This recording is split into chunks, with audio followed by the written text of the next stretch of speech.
this building like that. It's not the purple suit that I have, so. I like that green in here. Yeah. Z, questionable. Is he going to be able to go? We're working on him right now. We'll see how he goes. He'll go through warm-ups and see how we do. But we're trending that way, but let's see how he does.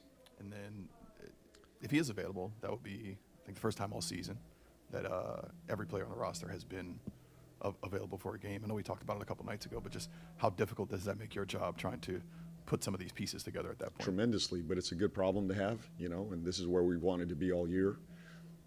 Our group's trending in the right way when we've been healthy, and now we're even, fully healthy now. So let's see what we look like. For my job is just going to be within the game, trying to manage this and, find the right combination as the game goes, So I got a lot of options here, and, we could play big, small. We got some firepower out there. So, now it's just about finding the right pieces together.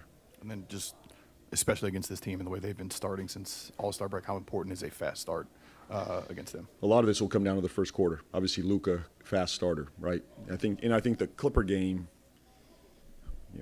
I think it could boil down to that first quarter. We gave up 40-plus points in the first quarter. So we got to be better there in the first quarter, get off to a good start, not foul, be the aggressive team right out the gate.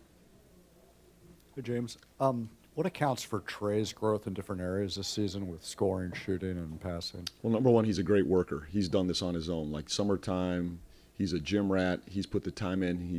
I think he stays right here in L.A. for the most part, working on his game, his craft. Trey over his career's never really been the guy, to say go be the leading scorer on a team.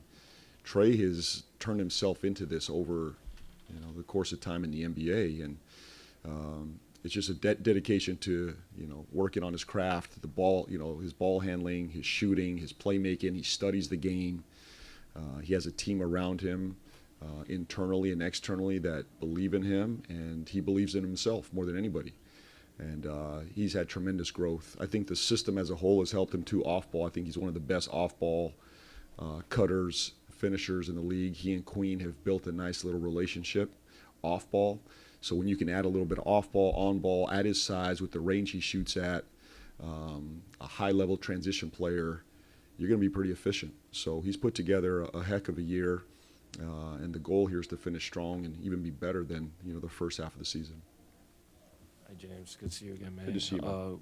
How do you get the defense, especially at this time of the season, on the same page when you have to balance so many different kind of guys? Like, you got DeJounte coming back. He's a veteran coming back from an extended absence. You also have two lottery rookies who are trying to get confidence in this league on that end of the floor as well.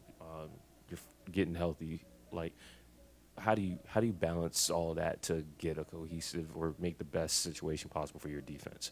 I think it's the number one key. We've said after the break, the goal has really been to turn the defense. When you look at the teams in the NBA, and there's a number of them out there, the teams that have quickly turned their path in the NBA has been done through the defensive lens. The Pistons, the Rockets, the Spurs, Boston's hovered in that area. Phoenix has made a turn in the Western Conference through their defense, I believe a top 10 defense. Our guys understand it. I believe that you have to be a serious, legitimate team in this league, you have to have a solid, strong defense.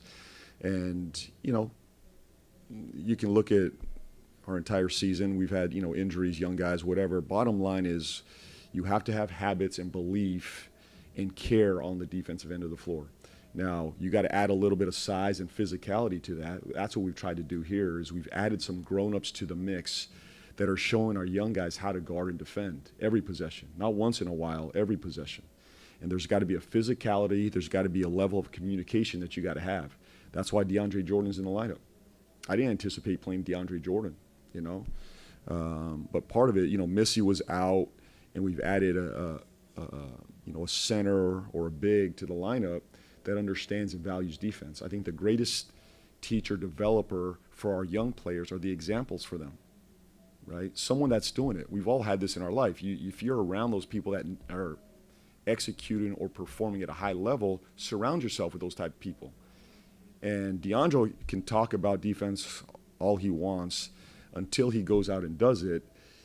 You don't get the bite of it. Now that he's playing, now he's on the floor, there's accountability. He's talking in practice. Now I expect Missy to do it. Now I expect Carlo to do it. Now I expect Queen to do it.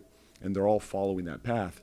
DeJounte Murray now, look at the path that Fears is on now. Defensively, he's been a hound, and that's to his credit. But now he gets to watch DeJounte do it for the first 5-10 minutes of the game. So to me, we've turned this really through the example, through the habit work, putting a real focus on it every day in practice, the film sessions, self-accountability by the players. It's a combination of all of that, trying to move the needle defensively, and we have done that. I think over our last 17 games or something like that, we're top 10 in defensive field goal percentage. So when you look at the guys, the teams that we're around now in that group, I expect us to stay there. And it's a standard that you set every single day in how you work, what you work on, and who's doing it. Anything less than that is unacceptable. So we had a tough night the other night on the back-to-back against the Clippers, but I expect us to come out very aggressive tonight defensively. Good. Thank you.